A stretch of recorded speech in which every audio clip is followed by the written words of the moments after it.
नमः सिद्धेभ्य नमो जीर्णाणम। सभी को सादर शुद्धात्म वंदन।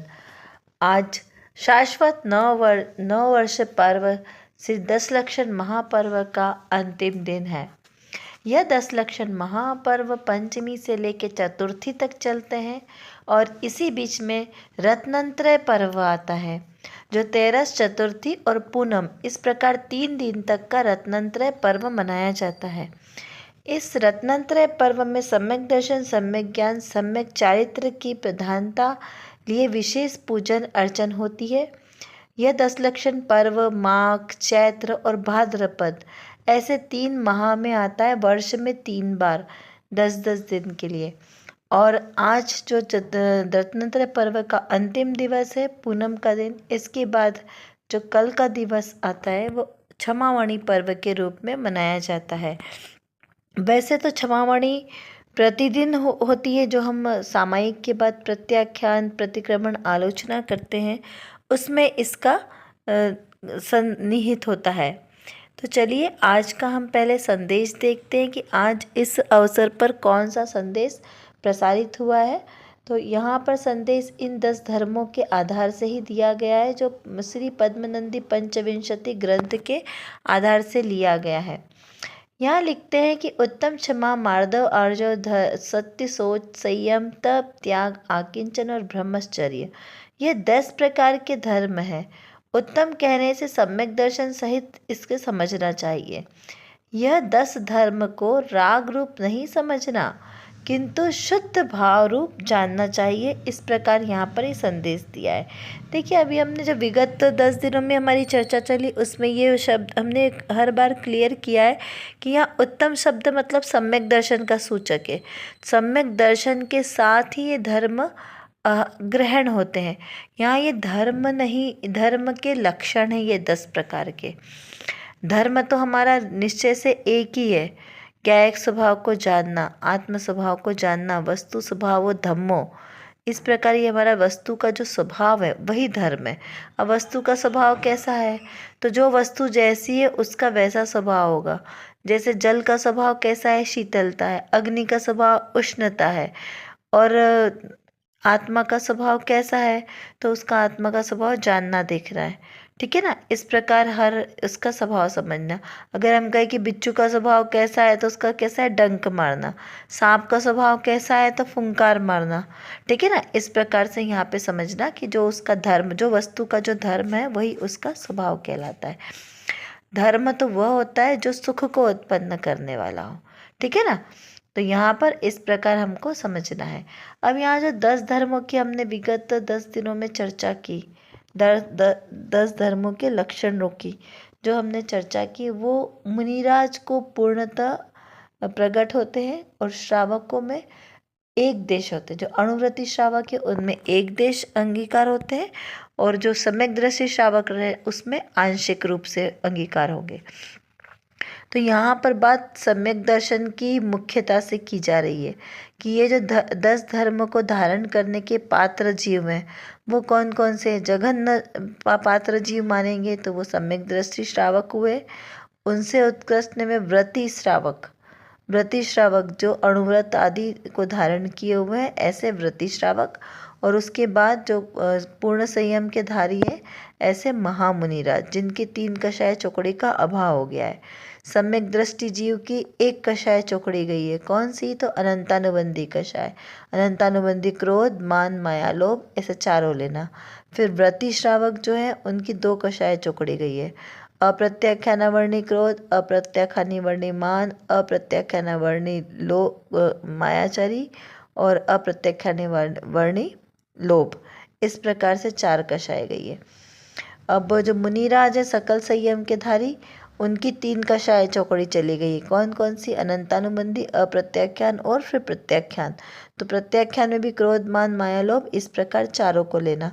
तो इस प्रकार से उनकी 3 कषाय चौकड़ी हो गई। ठीक है। मतलब टोटल कितनी हो गई, 12 कषाय। और सम्यक दृष्टि की 4 कषाय और व्रति की 8 कषाय। इस प्रकार से समझना।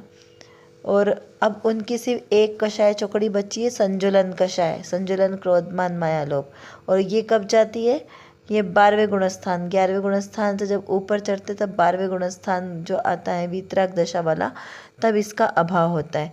क्योंकि क्षीण मोह है ना, 10वां सूक्ष्म सांपराय क्षीण मोह, ये वाले गुणस्थान में क्षीण मोह में क्या आया कि मोह का अंत हुआ, तो वहाँ पर ही लोभ कषाय का तब होता है सूक्ष्म लोभ, ये सब हमारी ऊपर ऊपर चली जाती है, तो उसके बाद सारी कषाएं खत्म हो जाती है।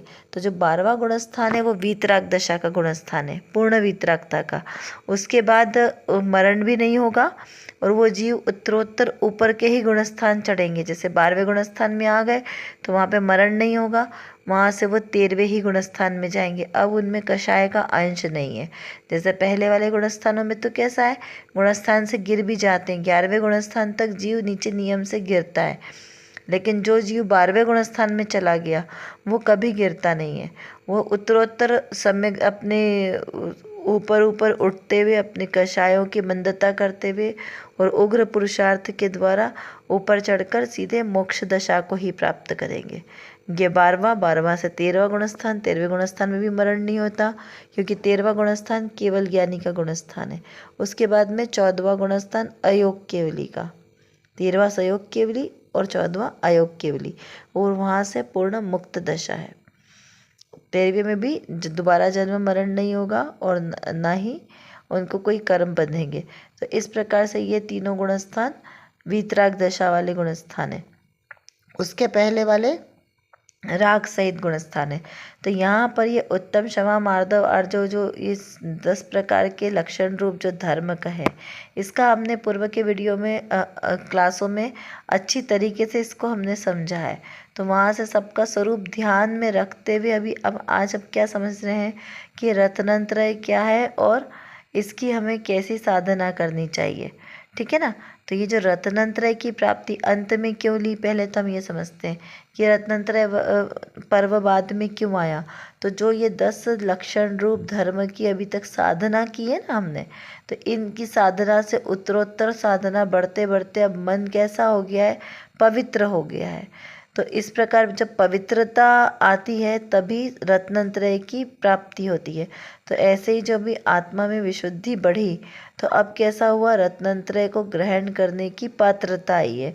इस प्रकार से यहाँ पर इसका सीक्वेंस समझना। सबसे पहले क्या आया, सम्यक दर्शन। तो सम्यक दर्शन क्या है, 8 शंकादि दोष जब नाश होंगे तब 8 गुण प्रकट होंगे। शंकादिक 8 दोषों का नाश होगा तब 8 गुण प्रकट होंगे। तो कौन से शंकादिक के दोष हैं, तो शंका, कांचा, विविचिकित्सा, मूढ़ दृष्टि, अनुपगुहन, अवात्सल्य, अस्थितीकरण, अप्रभावना, इस प्रकार से यहाँ पर लेना। तो उसके अपोजिट गुण कौन कौन से प्रकट हुए, तो निशंकित का जब गुण दोष हटा तो शंकित दोष हटा तो निशंकित गुण प्रकट हुआ। कांक्षित दोष घटा तो उसमें निकांक्षित गुण प्रकट हुआ। फिर निर्विचिकित्सा, अमूढ़ दृष्टि, उपगुहन, स्थितीकरण, वात्सल्य, प्रभावना, इस प्रकार से गुण प्रकट होते हैं। तो ये जो गुण आत्मा में प्रकट होते हैं ये सम्यक दृष्टि जीव को प्रकट होते हैं, इसे सम्यक पुष्ट होता है। फिर बाद में तो हो रहा है कि 8 मदों का त्याग, 6 अनायतन का त्याग, इस प्रकार से 25 दोषों से रहित होता है सम्यक दर्शन। सम्यक दर्शन और सम्यक ज्ञान दोनों एक साथ ही प्रकट होते, अलग अलग नहीं होते। क्योंकि जैसे हमने कहा कि हमने दीपक जलाया, तो दीपक जलाया तो तुरंत प्रकाश हुआ ना, दोनों में कोई काल भेद नहीं है, एक साथ ही प्रकट होते। उसी प्रकार से समझना कि सम्यक दर्शन और सम्यक ज्ञान दोनों एक साथ ही प्रकट होते, युगपद होते हैं। तो ऐसा सम्यक ज्ञान प्रकट हुआ। अब वो ज्ञान भी कैसा है, सम्यक कैसा, अभी भी हमारी आत्मा में ज्ञान भरा है ना, ज्ञान ज्ञान ज्ञान ही भरा है, लेकिन अभी हमारा ज्ञान जो है वो सम्यक का नाम नहीं पाएगा। द्रव्य स्वभाव से तो वो ज्ञान सम्यक ही है, ज्ञान कभी मिथ्या होता नहीं है, ज्ञान कुज्ञान नहीं होता। जैसे विभंग ज्ञान भी कहते हैं ना हम, तो वो जो 3 प्रकार के विभंग ज्ञान का है उसे कुज्ञान कहा है, कुमति, कुश्रुत, कुअवधि ज्ञान, इस प्रकार से ये 3 को विभंग ज्ञान कहा है।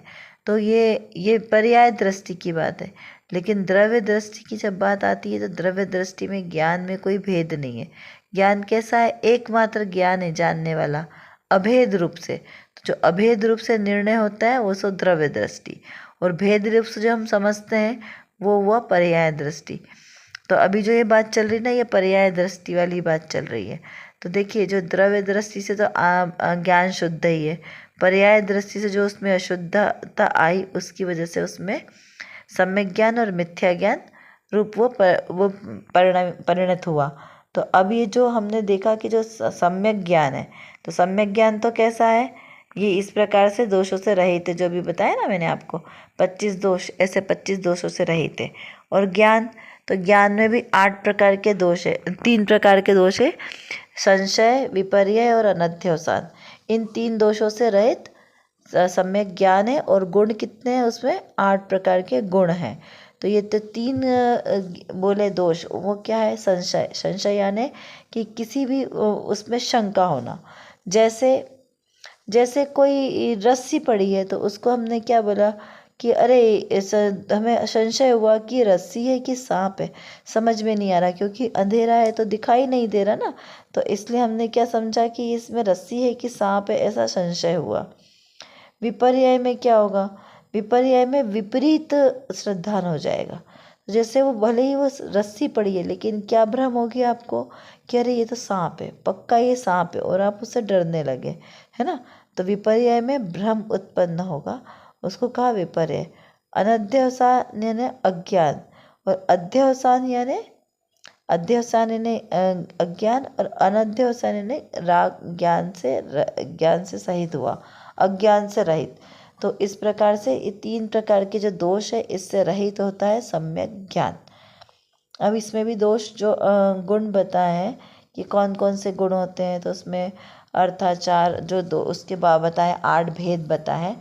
तो सम्यक ज्ञान के 8 भेद कौन कौन से हैं, तो शब्दाचार, अर्थाचार, उभयाचार, कालाचार, अनिवनाचार्य और है बहुमानाचार, विनयाचार, उपधानाचार। इस प्रकार 8 प्रकार के सम्यक ज्ञान के अंग हैं। इन सब के सहित ही सम्यक ज्ञान होता है। और जिसको शुद्ध सम्यक ज्ञान होता है, सम्यक दर्शन और सम्यक ज्ञान, उसके बाद जो भी आचरण किया जाता है वह सम्यक चारित्र नाम पाता है। चारित्र मतलब आचरण।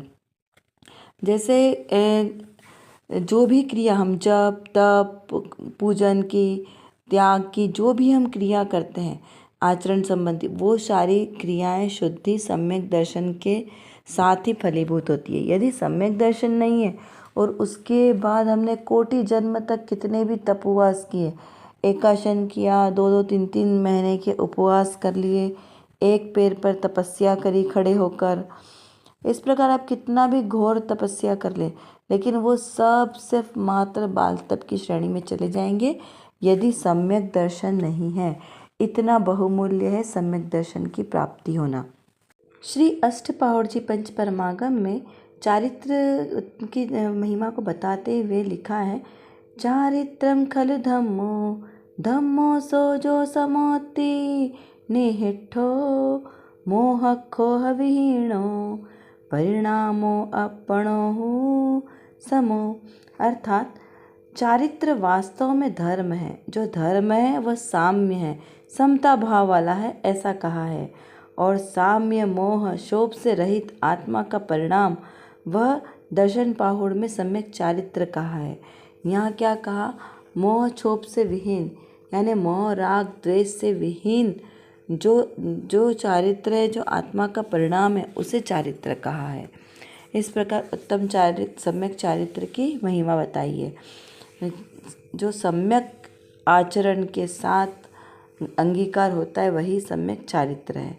अच्छा, अब इस सम्यक चारित्र को भी 13 प्रकार से वर्णित किया गया है। व्यवहार से, निश्चय से तो अभेद सो ही चारित्र है, क्योंकि सम्यक दर्शन वो अभेद रूप से होगा, ग्रहण द्रव्य दृष्टि से, और पर्याय दृष्टि से उसमें भेद होते हैं। यानी चारित्र कितने प्रकार का, एक ही प्रकार का। सम्यक दर्शन कितने प्रकार का, तो एक ही प्रकार का।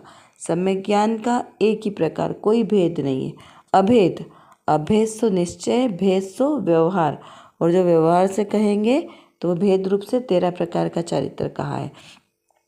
अच्छा, अब यहाँ व्यवहार और निश्चय ऐसा नहीं कि जो अभी जब तब कर रहे हैं हम व्यवहार से कर रहे हैं। जब निश्चय दृढ़ होगा तो उसके अनुसार जो क्रिया होगी वही व्यवहार नाम पाएगा। यदि आपका निश्चय तो पक्का है ही नहीं और हम कहें कि नहीं हम तो भी व्यवहार में तो चारित्र पाल रहे हैं, तो ऐसा नहीं होगा। पहले निश्चय पक्का होगा, फिर उसके आश्रय से व्यवहार पलेगा। जैसे पहले ये निश्चय होना चाहिए कि चारित्र खलु धम्मो, का लोभ क्षोभ से विहीन जो आत्मा का सम्यक रूप परिणाम है वो क्या है, वह चारित्र है। यानी आपके मन में मोह राग द्वेष और ये सारे विकारी भाव कैसे हैं वो पहले दूर होने चाहिए। दृष्टि एकदम शुद्ध होना चाहिए, सम्यक दृष्टि, जो पहले हमने बताए क्लास में भी कि जो 25 दोषों से रहित होता है सम्यक दर्शन, वो वाला गुण होना चाहिए। सम्यक दर्शन आपका 25 दोषों से रहित होना चाहिए। और 3 प्रकार के जो सम्यक ज्ञान के दोष कहें वो उससे रहित होना चाहिए। 8 अंग का धारण किया हुआ, 8 सम्यक दर्शन के 8 अंग और सम्यक ज्ञान के 8 अंग से धारण किया हुआ ऐसा शुद्ध आपका श्रद्धा और ज्ञान होना चाहिए। और उसके आधार से फिर आपने जो क्रिया की वो ऑटोमेटिक ही सम्यक चारित्र हो जाएगी, क्योंकि तब तक आपका मोह राग द्वेष ऑटोमेटिक हट जाता है, तो उससे रिलेटेड क्रिया वो सम्यक चारित्र कहलाई। यानी इतनी प्रोसेस के बाद जो आचरण में आया, फिर उसके बाद आप कोई भी आचरण करेंगे, यदि बाहर में यदि दिखाई दे रहा है कि अगर आपको किसी से राग द्वेष करते हुए आप दिखाई दे रहे हो, किसी पर क्रोध करते दिखाई दे रहे हो, कभी कभी परिणाम क्रोध के आ भी सकते हैं, तो भी वो क्रोध मान्य नहीं है। क्यों? क्योंकि आपकी दृष्टि और श्रद्धा, जो दृष्टि का है ना यानी श्रद्धा, वो आपकी कैसी है, ऑलरेडी पहले से परिशुद्ध हो चुकी है। अब बाहर में आप ये जो क्रोध आदि के परिणाम है ये सब कैसे, औदायिक भाव है, और ये औदायिक भाव कैसे, एक एक समय के हैं। तो जब आप सम्यक दर्शन, आपका एक बार श्रद्धा आपकी पक्की हो गई, फिर उसके बाद भले ही आप औदायिक भाव आपके कोई से भी उत्पन्न हो, क्योंकि बहुत सारे हैं ना, तो कोई से भी हो, क्रोध के, मान के, लोभ के परिणाम दिखे, लेकिन वो अंतर से नहीं रहेंगे, वो बाहर से अपने आप ही विलीन हो जाएंगे कुछ क्षण के लिए और वापस वो छूट भी जाएंगे। तो इस प्रकार सम्यक दर्शन की ये महिमा है कि एक बार यदि आपकी श्रद्धा पक्की हो गई, दृढ़ श्रद्धान आपका पक्का हो गया अंतर मन में, तो फिर वो आपका नहीं दिखता, फिर आप उसको कैसे भी आप रहेंगे तब वो श्रद्धा नहीं डिगेगा और उससे कर्म का बंधन भी नहीं होगा। ये महत्व है। और यदि जब तक आपका सम्यक दर्शन पक्का नहीं हुआ, उसके पहले वाली आप क्रिया कितनी भी धर्म रूप भी परिणति करेंगे, लेकिन वो श्रद्धा पक्की नहीं होने के कारण वो सब किसी काम की नहीं है। मतलब निर्जरा तो होगी उससे, लेकिन वो इतने काम वाली नहीं होगी, बहुत छोटी होगी जिसकी कोई वैल्यू नहीं है। इधर नए कर्म बनेंगे, उधर निर्जरा होगी, तो वो ऐसी निर्जरा अकाम निर्जरा कहलाती है। और सकाम निर्जरा, काम वाली निर्जरा तभी होगी जिससे आपका कार्य सिद्ध होगा। जब आप सम्यक दर्शन पूर्वक कार्य करेंगे तो उससे गुण श्रेणी निर्जरा जल्दी जल्दी कर्म निर्जरित होंगे। इस प्रकार से यहाँ पर इसको समझना है।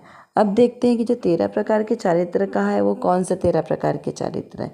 तो उसमें आएगा 5 समिति, ईर्ष्या समिति, भाषा, ऐष्णा, आदान निक्षेपण और प्रतिस्थापन।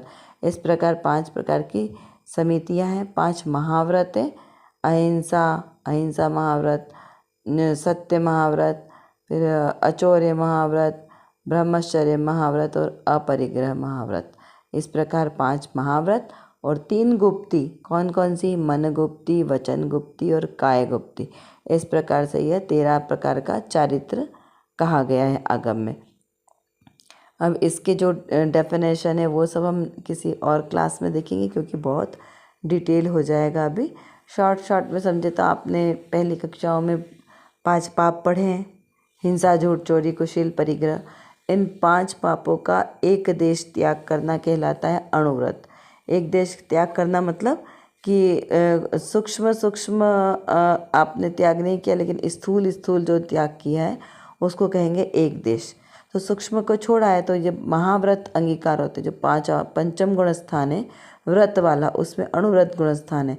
तो वहाँ कैसा होता है, एक देश ग्रहण किया जाता है, क्योंकि अभी 2 कषाय चौकड़ी का ही अभाव हुआ है ना, तभी उनको महाव्रत लेने के परिणाम नहीं है उस जीव को, तो वो कुछ अंशों में उसका त्याग करते हैं, तो उसको एक देश कहते हैं।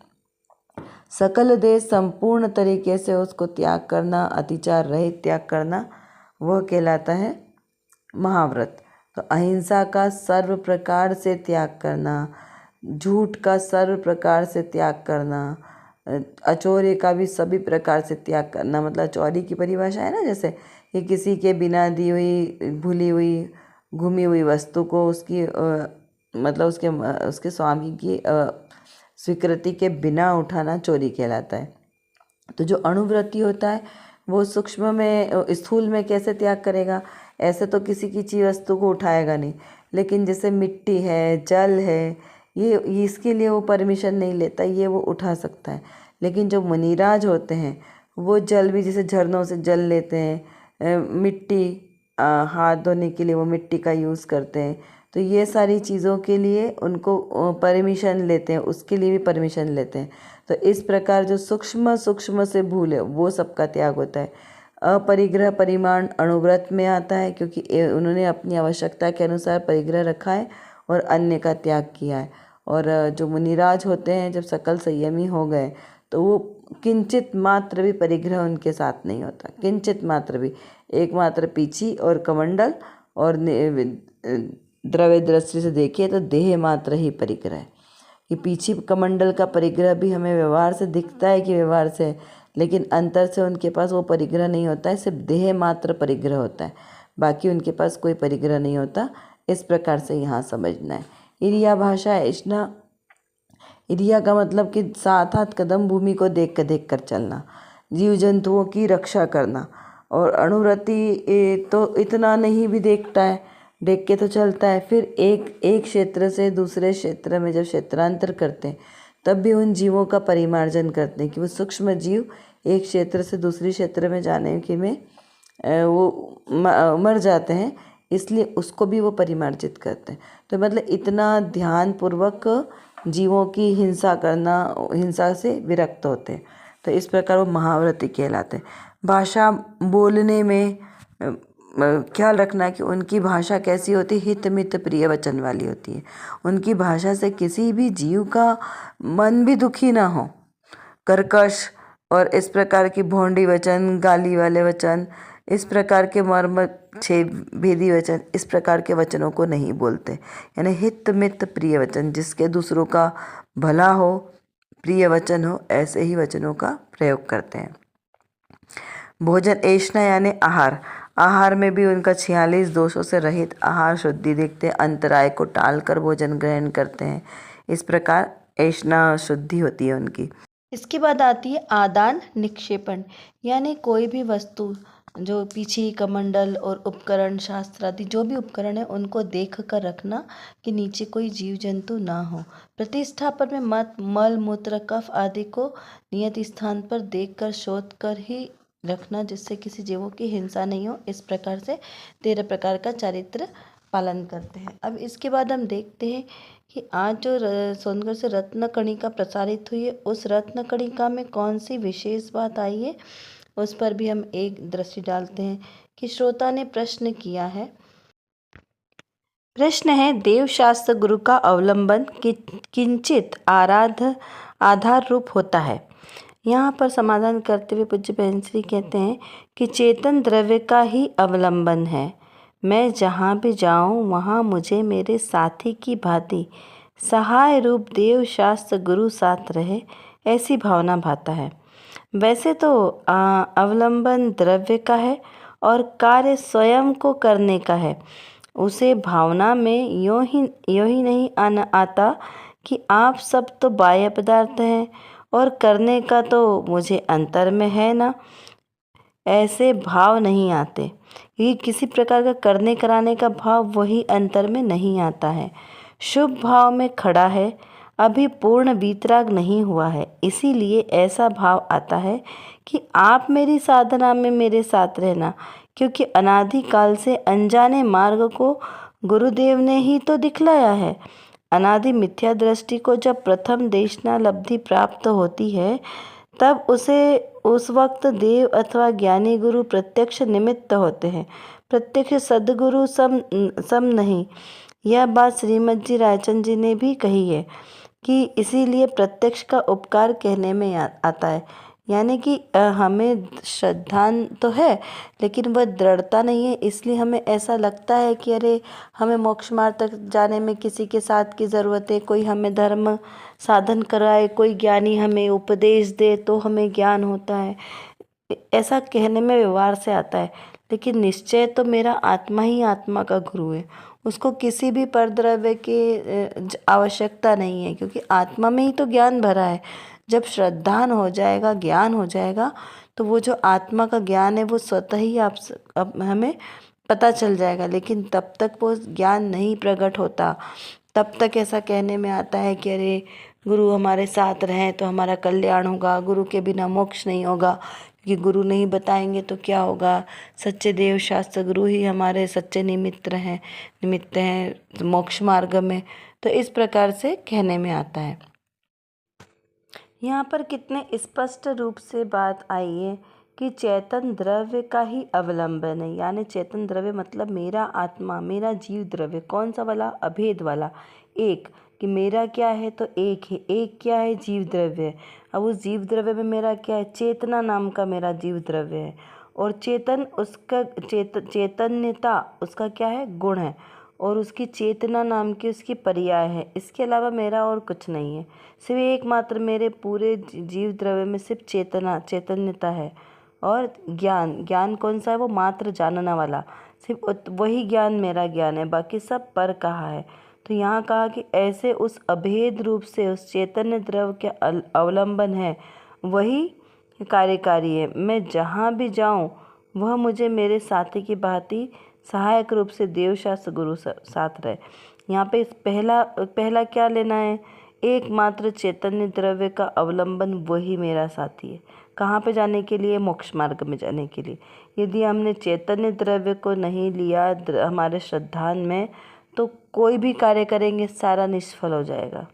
यानी हमारा सम्यक दर्शन जिस हमें उत्कृष्टता से चाहिए वो नहीं मिलेगा, ठीक है ना, क्योंकि बहुत दूर हो जाएगा। हम छोटी छोटी दूसरी क्रिया करेंगे, जैसे अगर सीधे उदाहरण से समझे तो हमें यहाँ से दिल्ली जाना है, दिल्ली जाने के लिए जो सीधा रास्ता है ट्रेन का, वो हमें सीधा रास्ता पकड़ना पड़ेगा। यदि हम घूम के जाएंगे कि नहीं हम पहले मुंबई जाएंगे फिर हम दिल्ली जाएंगे, पहले मद्रास जाएंगे, वहाँ से मुंबई आएंगे, फिर वहाँ से दिल्ली जाएंगे, तो वो हमारा कार्यकारी नहीं होगा, क्योंकि पहुँच तो जाएंगे दिल्ली नो डाउट, लेकिन बहुत घूम के इतना बहुत लंबे समय में जाएंगे। और यदि डायरेक्ट यहाँ से फ़्लाइट लेंगे हम, तो हमें सीधी दिल्ली पहुँचाएगी, तो सीधे हमारी मंजिल पर हम पहुँचेंगे।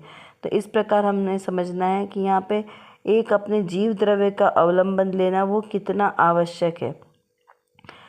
उसके बाद में फिर क्या कहा कि मैं जहाँ भी जाऊँ मुझे मेरे साथी की भांति देवशास्त्र गुरु ही मेरे साथ रहे। ये व्यवहार कथन हो गया।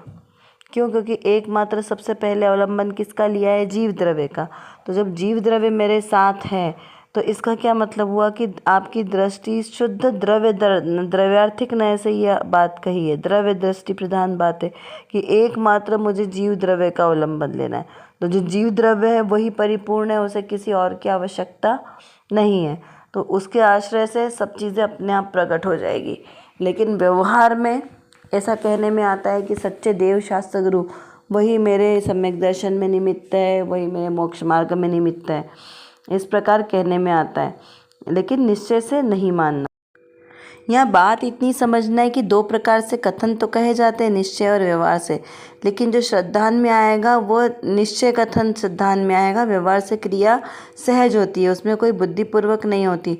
देखिए जब स्वभाव पर दृष्टि होगी, आपको स्वभाव की शुद्ध सामर्थ्य का ख्याल होगा, तो बाहर के जो देवशास्त्र गुरु के प्रति का श्रद्धान है ना, वह स्वमेव आएगा, किसी को कहना नहीं पड़ेगा, अपने आप वो स्वतः आएगा। जब हमें जैसे किसी चीज़ की महिमा पता चल जाती है तो हमारे क्या होता है, उसके प्रति हमारा दृष्टि, उसके प्रति रुझान हमारा स्वतः बढ़ जाता है। कोई हमें लाख मना करे ना तो भी हमारा स्वतः ही उधर हमारा झुकाव हो जाता है। इस प्रकार से इसको समझना है यहाँ पे कि ऐसी भावना भाता है। वैसे तो अवलंबन द्रव्य का है और कार्य स्वयं करने का है, कार्य तो स्वयं कर रहे थे कि सच्चे देव शास्त्र गुरु की भक्ति करना, पूजन अर्चन करना, ये सब कार्य तो ठीक है, लेकिन उसके बाद भी अवलंबन किसका लेना है? एकमात्र अपने चैतन्य द्रव्य का ही अवलंबन लेना है। देखिए, सच्चे देव शास्त्र गुरु की बात चल रही है, इसका क्या मतलब है पहले हम ये समझ लेते हैं कि सच्चे देव कौन से हैं? जो वीतरागी, सर्वज्ञ और हितोपदेशी है, वो देव कहलाते हैं। जैसे अनंत जी, सिद्ध जी, जो हमने पंच परमेष्ठी का है ना, पंच परमेष्ठी में 2 देव हैं, अनंत जी, सिद्ध जी। क्यों? क्योंकि वो अब वापस संसार में नहीं आएंगे, वो ऑलरेडी मोक्ष जा चुके हैं। फिर देव, और फिर उसके बाद में गुरु। गुरु किसे कहा? जो निर्ग्रंथ हैं, दिगंबर अवस्था में दिगंबर धर्म को धारण किए हैं, ऐसे देव कहलाते, गुरु कहलाते हैं। कौन कौन से? आचार्य परमेष्ठी, उपाध्याय परमेष्ठी और साधु परमेष्ठी, ये 3 ही गुरु की श्रेणी में आएंगे, उच्च गुरु से। सच्चे देव और गुरु, और उसके बाद में शास्त्र, जो जिनेंद्र भगवान के द्वारा कही गई वाणी है, उसे जो लिपिबद्ध किया है पूर्वाचार्यों ने, वो वाणी जिनेंद्र वाणी कहलाएगी। जिन वाणी कहलाएगी उसे आगम भी कह सकते हैं, शास्त्र भी कह सकते हैं। तो ये जिसमें वीतरागता का पोषण है, एकमात्र वीतरागता का पोषण है, सम्यक दर्शन, सम्यक ज्ञान, सम्यक चारित्र से 3 रत्नांतरय से जो वाणी सुशोभित है, शादवाद और अनेकांतमयी है, ये मूल बात है। जिसमें नयों का व्यवस्थित उपयोग किया है, उस वाणी को ही जिन वाणी कहेंगे। अन्य जिनमें शास्त्रों, जिनमें हिंसा आदि का पोषण होगा, जो अनेकांत से सुशोभित नहीं है, ऐसी वाणी, जो शाद से मुद्रित नहीं है, ऐसी वाणी जिनवाणी नहीं कहलाएगी। एकमात्र जिसमें अनेकांत शादवाद से मुद्रित है, वही वाणी जिनवाणी कहलाएगी। इस प्रकार सच्चे देव, गुरु और शास्त्र यही सच्चे हैं, जो वीतराग तक। इसके अलावा पंच परमेष्ठी के कैटेगरी में दूसरे नहीं आएंगे। उसके बाद जो भी आएंगे वो आपके लौकिक गुरु की श्रेणी में आएंगे, क्योंकि लौकिक गुरु क्या, आपको धर्म का उपदेश दे रहे हैं, धर्म का ज्ञान समझा रहे हैं, लेकिन जो 5 परमेष्ठी में विराजमान है वो नहीं आएंगे। जो सिर्फ पंच परमेष्ठी है, वो पंच परमेष्ठी ही पूजन करने के योग्य। क्या कहा मैंने? पंच परमेष्ठी ही अष्टद्रव्य से पूजन करने के योग्य हैं। अन्य जो भी आएंगे वो सब पूजन करने के योग्य नहीं है। इसके बाद में उपचार से यदि कहें तो जो सम्यक दृष्टि जीव है, वो भी पूजन योग्य हैं, लेकिन पंच परमेष्ठी में नहीं आएंगे। यहाँ बात पंच परमेष्ठी की चल रही ना, तो पंच परमेष्ठी में नहीं आएंगे। वस्त्र वाले जो भी होते हैं मुनि, वस्त्र वाले गुरु पंच परमेष्ठी की श्रेणी में नहीं आएंगे, वे सम्यक दृष्टि की श्रेणी में आएंगे। लेकिन अगर बात पंच परमेष्ठी चलेगी तो वहाँ देव, शास्त्र, गुरु की श्रेणी में ये 5 ही आएंगे। इस प्रकार से समझना चाहिए। आगे कहा कि उसमें क्या कहा कि ऐसा भावना में तो आता है कि आप सब तो बाह्य पदार्थ हैं और करने का तो मुझे अंतर में, ऐसा भाव आता है। लेकिन ऐसा नहीं कि शुभ भाव तो है, अभी पूर्ण वितराग तो हुआ नहीं, इसीलिए ऐसे भाव आते हैं। यानी कि जो बाहर में सम्यक दृष्टि आदि जो गुरु भी हैं हमारे लौकिक गुरु, और तो उनका अभिनय का भाव नहीं आता है कि अरे शास्त्रों में तो लिखा है कि आपसे कुछ होता नहीं है तो हम आपको क्यों गुरु माने, इस प्रकार के भाव नहीं आते। सहज ही उनके प्रति बहुमान का भाव आता है। देखिए वो कहा है ना, गुरु गोविंदो खड़े का के लागू पाए बलिहारी गुरु आपकी गोविंदियो बताए। तो इस प्रकार में व्यवहार में तो उपमा भी देनी होती है, और उनके प्रति उतना राग भाव भी आएगा कि उन्होंने वो नहीं होते तो हमें कौन समझाता, कि आज अगर हमें कोई समझाने वाला नहीं होता तो हमें ज्ञान कैसे होता, हम तो इतने शास्त्रों का मूल रहस्य समझ नहीं पाते। इस प्रकार से हमें व्यवहार में कहने में आएगा, बहुमान भी आएगा उनके प्रति, ये सहज भाव है आएगा। लेकिन जो सम्यक दृष्टि होता है उसको अंदर से ये पता है कि ज्ञान तो मुझे आत्मा में ही भरा है, तो ज्ञान मुझे अपने अंदर से आएगा। वो बाहर से बहुमान करे लेकिन अंदर में जो श्रद्धान में है वो तो कि हमारा ज्ञान में से ही आता है। क्यों? क्योंकि मेरी आत्मा में क्या चीज़ें हैं? 3 चीज़ें। द्रव्य से मेरा आत्मा चेतन है, गुणों से मेरा आत्मा चैतन्यता रूप है, और पर्याय से मेरा आत्मा चेतना गुण की पर्याय वाला है। तो जब मेरे आत्मा में ही ज्ञान भरा है तो मुझे और कहीं से ज्ञान लाने की आवश्यकता क्या है ना। ये सहज प्रश्न है। बस वो मेरे ज्ञान को उद्घाटित करने में ये पर जो गुरु है वो निमित्त बने, और निमित्त कैसे? अकिंचित करे, वो कुछ करते नहीं है, मात्र हाजिर होते, मतलब ना जैसे गवाह के रूप में उपस्थित होते हैं, लेकिन ज्ञान तो हमारे खुद से ही होता है। यदि स्वयं के उपादान की योग्यता नहीं हो तो निमित्त क्या करेगा? निमित्त तो त्रिकाल हाजिर ही है, लेकिन फिर भी इतने समय से कार्य नहीं हुआ। क्यों? क्योंकि उपादान की कमजोरी थी। जब उपादान जागृत हुआ तो कार्य स्वतः ही पूर्ण हो जाता है। इस प्रकार से यहाँ समझना चाहिए। अब देखिए, हमें यहाँ पर हमारी अभी क्लास का समय पूर्ण होने में है, तो हम जल्दी से आज का होमवर्क देख लेते हैं कि हमें क्या आज हमने समझा। तो हमें तो सबसे पहले सच्चे अर्थों में धर्म का स्वरूप क्या है यह समझना है, कि सम्यक दर्शन क्या है, किस प्रकार से सम्यक दर्शन प्रकट होता है, और किस प्रकार से सम्यक ज्ञान में कौन कौन से दोष नहीं होते, उस प्रकार से उन दोषों से रहित अपना ज्ञान परिशुद्ध करना है। और उसके द्वारा हुआ जो आचरण है वो तो सहज ही हो जाएगा, उसके लिए हमें कोई प्रमाणित करने की आवश्यकता नहीं, क्योंकि जब सम्यक दर्शन हो गया तो उसके बाद की सारी क्रिया प्रमाणित ही होती है। इस प्रकार से समझना चाहिए। तो चलिए, हम इस प्रकार अपने चिंतन करते रहें, चिंतन धारा को बढ़ाएं। आज हमारा सम्यक रत्नत्रय का दिन पूर्ण हुआ। अब हमें भी शीघ्र इस प्रकार रत्नत्रय की प्राप्ति हो, ऐसी हमारी भावनाएं। चलिए, अब नेक्स्ट क्लास में हम बाकी का दूसरा विषय डिस्कस करेंगे। तभी तक आपको सादर जय जिनेंद्र।